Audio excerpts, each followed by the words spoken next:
সরকার দায়িত্ব গ্রহণের পরপরই কিন্তু বলেছে যে বিগত সরকারের শাসনামলে অর্থনৈতিক খাতে যে ক্ষতি হয়েছে, অর্থনীতি একেবারে খাদের কিনারে পৌঁছে গিয়েছে, সেই জায়গা থেকে অর্থনীতিতে সুদিন ফিরছে কিনা আমরা আশাবাদী হতে পারি কিনা? দেখেন, খাদের কিনারে পৌঁছে গিয়েছিল এটা না সবাই বলে, আমি দেখেছি। নতুন একটা সরকার এসেই প্রথম কাজ হলো আগের সরকারের বদনাম করা। এটা আমি বহুবার দেখেছি, যতবার নতুন সরকার এসেছে। কিন্তু অর্থ পাচার, ব্যাংক খাতে আমি 96 সালে দেখেছি শেখ হাসিনা দায়িত্ব আসার পর আগের সরকারের সমালোচনা করছে। 2001-এ দেখেছি খালেদা জিয়া প্রথম বক্তৃতায় বলছে আমরা গরিব হয়ে গেছি, আমাদের গরিব বানিয়ে ফেলা হয়েছে বলছে। বলার পর তারপর তারা কি করছে? খালি অন্যের দোষ দেওয়া ঠিক না। 15 বছর আওয়ামী লীগ ক্ষমতা ছিল, বিদায়ের আগের দিনও কোথাও আওয়ামী লীগের মন্ত্রীরা নেতারা বক্তৃতা দিতে উঠলে প্রথমেই খালি করতো যে বিএনপি কি অপকর্ম করছে। আরে বিএনপি যখন ক্ষমতা থেকে চলে গেছে আরো 17 বছর আগে, 16 বছর আগে। সেটা তো আসলে রাজনৈতিক সরকারের চরিত্র, নিশ্চয়ই রাজনৈতিক সরকার এটা সবাই করে। এটা করে কেন সেটা আমি বলি, এটা করার কিছু কারণ আছে।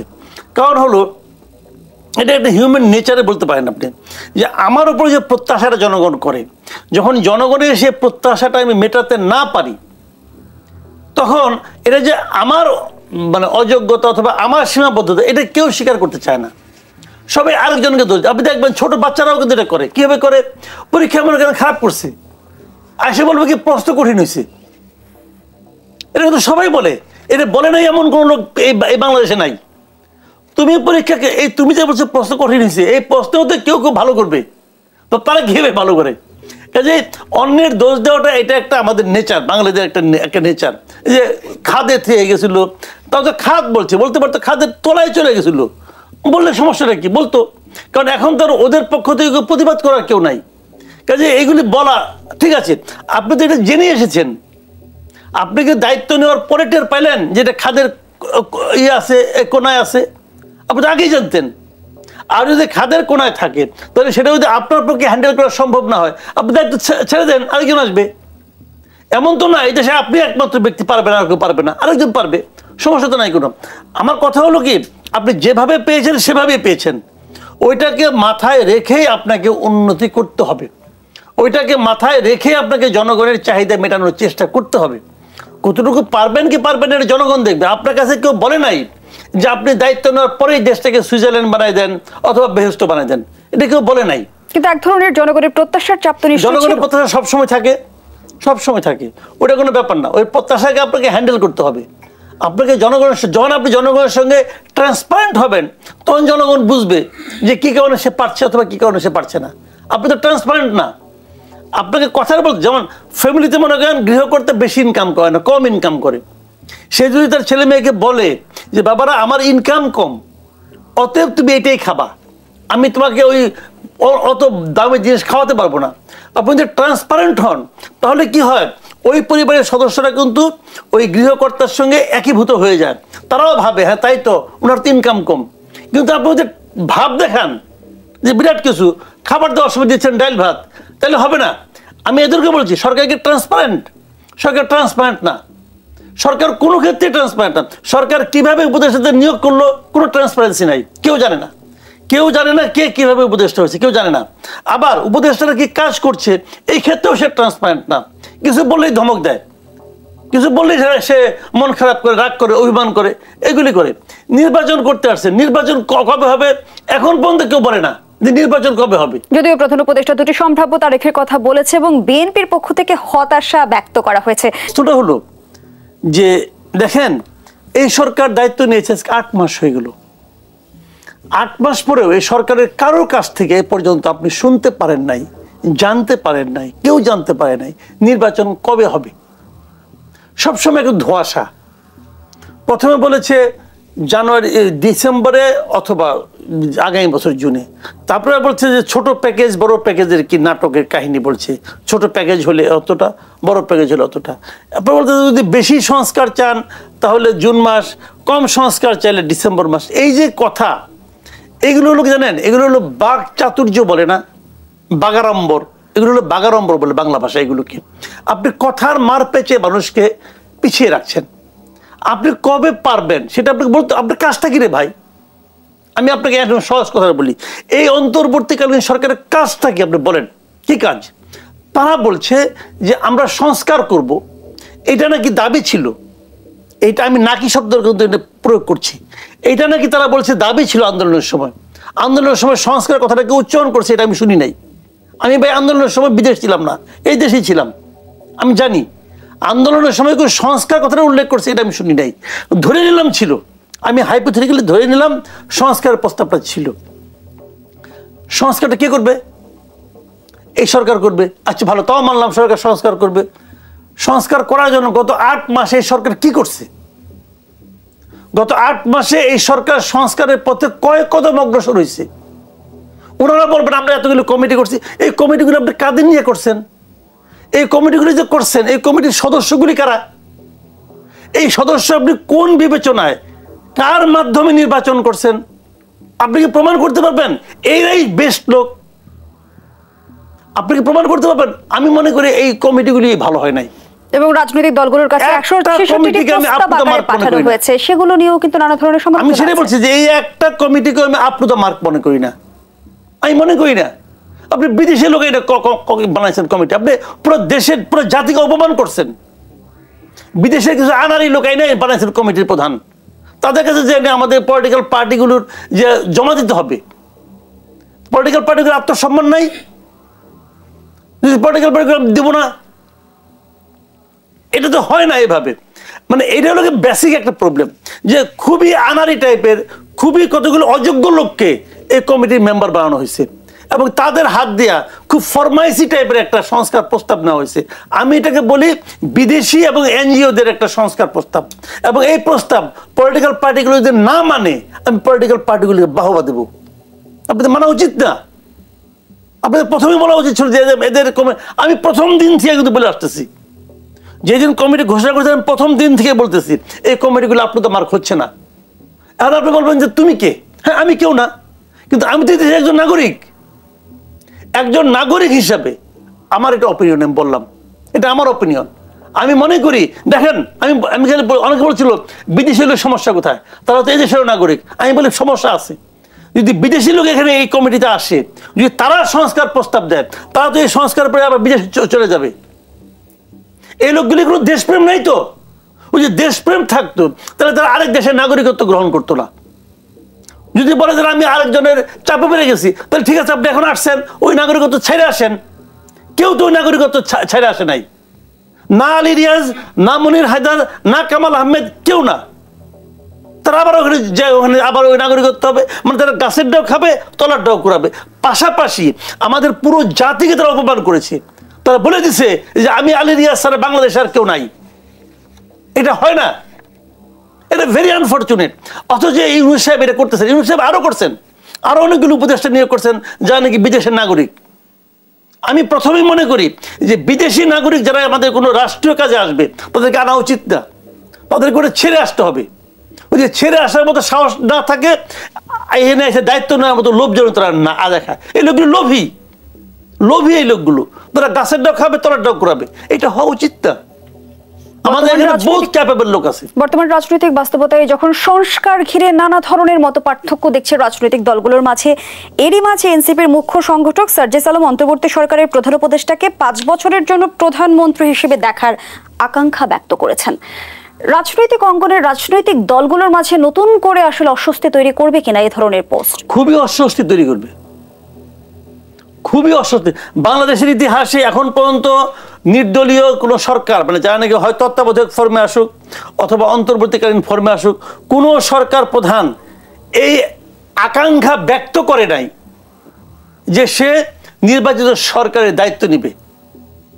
এই সরকারও ব্যক্ত করে নাই। আমি মনে করি ইউনূস সাহেব নিজে নিশ্চিত বলে নাই, কিন্তু যখন ইউনূস সাহেবের নামে যখন আরেকজন লোক বলে এবং গুরুত্বপূর্ণ লোক বলে, ইউনূস সাহেব তো এই দলকে মানে আপনার উৎসাহ দিচ্ছে দলটা গঠন করার জন্য, সেই দলের কেউ যখন এটা বলে তখন ওই সরকার প্রধানের নিরপেক্ষতা আর থাকে না। ওই সরকার প্রধান, এবং এইটা বলার মাধ্যমে সার্জিস একসঙ্গে দুইটা কাজ করছে। প্রথমত কাজ করছে যে জিনিসটা, সে তাদের রাজনীতিটাকে মানুষের কাছে তারা গ্রহণযোগ্য হতে চায়, তারা ইউনূস সাহেবের জনপ্রিয়তাটাকে ইউজ করার চেষ্টা করতেছে। ইউনূস সাহেবের এখন পর্যন্ত জনপ্রিয়তা আছে, কিন্তু ইউনূস সাহেবকে অনেকেই ভালোবাসে, আমিও ভালোবাসি। এখন ইউনূস সাহেবের জনপ্রিয়তাকে এই সার্জিস আলমরা এখন ব্যবহার করার চেষ্টা করতেছে। মানুষকে বলার চেষ্টা করতেছে আমাদেরকে ভোট দেওয়া মানে ইউনূস সাহেবকে ভোট দেওয়া, আমরা ইলেক্টেড হলে ইউনূস সাহেবকে আমরা প্রধানমন্ত্রী বানাবো বলার চেষ্টা করতেছি। এটা তারা তাদের লাভ করার চেষ্টা করছে। ইতিমধ্যে কিন্তু রাজনৈতিক দলগুলো অভিযোগ করছে যে এনসিপি কিংস পার্টি। এটা তো অত কথাই, এনসিপি তো king's party. NCP king's party না, কিং না থাকলে এই পার্টির অস্তিত্ব আছে। এই এনসিপি তো কিং এর উৎসাহে এটা তৈরি হয়েছে। ইউনূস সাহেব তো নিজেই বলছেন যে আমি ওদেরকে বলছি তোমরা পলিটিক্যাল পার্টি করো, তারা পলিটিক্যাল পার্টি করছে, তার কাছে উৎসাহ পায়। এবং এই পার্টির এই ছাত্রদের প্রতিনিধিত্ব এখন ওই গভর্নমেন্টের মধ্যে আছে, দুইজন তো আছে না, ওরা গভর্নমেন্টের পার্ট, কিন্তু ওদের কথাবার্তা চাল চলন সব কিছুর সঙ্গে এই পার্টির মিল আছে, তো বোঝাই যায় এরা তো এদের সঙ্গে 2 দিন আগে ছিল, তো আছে। King's party is very much king's party, এতে কোনো সন্দেহ নাই, এখানে সন্দেহ করার কোনো কারণ নাই। এখন প্রশ্নটা হলো কি, সরাসরি তারা ডক্টর ইউনূসকে ভাবে করা শুরু করছে। এদের লস যেটা হয়েছে, লাভ যেটা হয়েছে এদের, আর লস যেটা হয়েছে এটা ইউনূস সাহেবের। কারণ এই বাচ্চা ছেলে অথবা এরা যত অপকর্ম করবে এখন সামনের দিনগুলো, অপকর্ম অনেক করবে, অলরেডি করতেও আছে, যত এদের বদনাম হবে সব বদনামের পরোক্ষ ভাগিদার কিন্তু ডক্টর ইউনূস হবেন, তার দায় দায়িত্ব ডক্টর ইউনূসকে নিতে হবে। কাজে এর থেকে ডক্টর ইউনূসের কোনো লাভ হলো না, বরঞ্চ এই সরকারের নিরপেক্ষ দিনে প্রশ্ন উঠলো। জনাব মাসুদ কামাল, বিগত সময় আমরা রাজনীতির উত্তাপটা দেখেছি রাজপথে কিংবা রাজনীতির মাঠে, কিন্তু বর্তমান সময় আমরা যেমনটি দেখছি যে সামাজিক যোগাযোগ মাধ্যমে উত্তাপ তৈরি হচ্ছে রাজনীতিকে কেন্দ্র করে। রাজনীতির এই নতুন ভার্সনকে কিভাবে ব্যাখ্যা করবেন? আমি আলোচনায় ফিরবো, আবারও বিরতির সময় হয়েছে। দর্শক, দেশ সম্প্রতিকের এই পর্যায়ে আবারও বিরতিতে যাচ্ছি, সাথেই থাকুন। সামাজিক যোগাযোগ মাধ্যম কেন্দ্রিক যে রাজনীতি আমরা এই মুহূর্তে দেখছি, কখনো সামাজিক যোগাযোগ মাধ্যমে ঘোষণা দিয়ে মব তৈরি হয়ে যাচ্ছে, কখনো বিতর্কিত পোস্টে রাজনৈতিক অঙ্গনে এক ধরনের উত্তপ্ত পরিস্থিতি সৃষ্টি হচ্ছে। বিএনপি মহাসচিবও যেমনটি বলেছে যে নৈরাজ্য সৃষ্টি করছেন ইনফ্লুয়েন্সাররা। কি বলবেন সবকিছু মিলিয়ে? দেখেন, একটা কথা হলো কি, এই যে সামাজিক যোগাযোগ মাধ্যম এটা এত পাওয়ারফুল হলো কিভাবে, এটাকে আগে আপনাকে বুঝতে হবে, এটা আগে মাথায় নিতে হবে। পাওয়ারফুল হলো কিভাবে? দুভাবে। প্রথম ভাব হলো যে ইন্টারনেট খুব অ্যাভেলেবেল হয়ে গেছে, যে কারণে সবাই এখন দুনিয়ার যেখানে যা কিছু ঘটছে মুহূর্তের মধ্যে জেনে যাচ্ছে। এটা একটা পজিটিভ দিক। কাজে মানুষকে আপনার ওই যে আবল তাবল বুঝিয়ে থাপথুপ দিয়ে রাখবেন, এটা পারবেন না। মানুষ চট করে জেনে যাচ্ছে যে আমেরিকায় কি হচ্ছে, কানাডায় কি হচ্ছে, শ্রীলঙ্কায় কি হচ্ছে, তার কিন্তু 10 মিনিট অপেক্ষা করতে হচ্ছে না, সে জেনে যাচ্ছে। পরের দিন সকালে পত্রিকা বেরোবে, তারপর সেটা পড়ে সে বুঝবে, তার লাগে না, সঙ্গে সঙ্গে সে পারে। এই জন্য এটার মাধ্যম হলো সামাজিক মাধ্যম, এটা একটা বিষয়। দ্বিতীয় ব্যাপারটা হলো গিয়া যে বিগত 16-17 বছর ধরে এই আওয়ামী লীগ আমলে, এর আগে 111 আমলে, এই পুরা সময়টা মানুষের কাছে কোনো কনভেনশনাল কোনো মিডিয়া মানুষের চাহিদা মেটাতে পারে নাই। মানুষ যা জানতে চেয়েছে তা পত্রিকাগুলো, টেলিভিশনগুলো মানুষকে জানাতে পারেনি, তাদের সীমাবদ্ধতার কারণে পারে নাই, সরকারি চাপের কারণে পারে নাই, বিভিন্ন কারণে তারা পারে নাই। যারা পারার চেষ্টা করেছে তাদেরকে সরকার বন্ধ করে দিয়েছে। এই সময়ে সরকারের নিয়ন্ত্রণের বাইরে ছিল সোশ্যাল মিডিয়া। সোশ্যাল মিডিয়া যার যার মতো কথা বলতে পারত। তো মানুষ যে জিনিসটা জানতে চায়, শুনতে চায়, বুঝতে চায়, সেটা তারা সোশ্যাল মিডিয়া থেকে পেত। শেখ হাসিনার যে পতন হয়েছে, এই পতনে সবচেয়ে এককভাবে যেমন ধরি, এখানে ছাত্র জনতা, মানুষের বিক্ষোভ, ক্ষোভ সব কাজ করেছে, কিন্তু আমি যদি বলি সবচেয়ে বড় টুলস ছিল এই সময় সামাজিক মাধ্যম। তারা যে কর্মসূচিগুলি দিয়েছে সামাজিক মাধ্যমের মাধ্যমে দিয়েছে। আবার ওখান থেকে কি করতে হবে, কি করতে হবে না, বিভিন্ন জন ইউটিউবের মাধ্যমে তারা কিন্তু কথাগুলি বলেছে, বিভিন্ন মতামত সেখানে তখন প্রকাশিত হয়েছে। সরকারের সমালোচনা, সরকারের ভুলগুলি, দোষগুলি এই সামাজিক মাধ্যমে কিন্তু দেখিয়ে দেওয়া হয়েছে। এগুলোর মাধ্যমে সামাজিক মাধ্যম পাওয়ারফুল হয়ে গেছে। এখন যখন একটা জিনিস পাওয়ারফুল হয়ে যায়, সেটা কিন্তু ভালো আছে, খারাপও আছে। যদি সেটা খারাপভাবে ব্যবহার করেন খারাপ হবে, যদি ভালোভাবে ব্যবহার করেন ভালো হবে। হাসিনার পতনের আন্দোলনে যে শক্তিশালী সামাজিক মাধ্যমগুলি ছিল, ইউটিউবগুলি ছিল, বিভিন্ন ব্লগ ছিল, যারা ছিল তারা সবাই কিন্তু এখন আবার এক জায়গায় নাই। তখন একটা কমন ভিলেন ছিল সবার সামনে, হাসিনা। এখন তো হাসিনা নাই, এখন কিন্তু সবার দিক নিয়ে সবার যার যার স্বার্থ আলাদা আলাদা হয়ে গেছে।